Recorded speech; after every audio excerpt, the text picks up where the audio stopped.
Hey guys, thanks for tuning in to another video on forgotten weapons.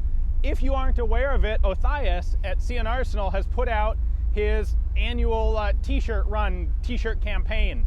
And he's got some really awesome designs this year.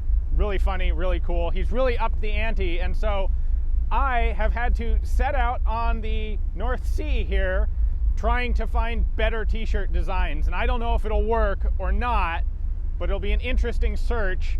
In the meantime, until I can find something to match what he's come up with, you should check out Otheis's designs.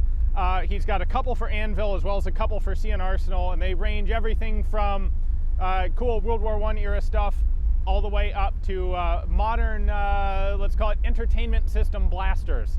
So that doesn't make any sense unless you've seen his designs. So go check them out. They're really cool again this year. I love C&Rsenal, and I'd like to help support him and grow that channel as much as it can. Thanks.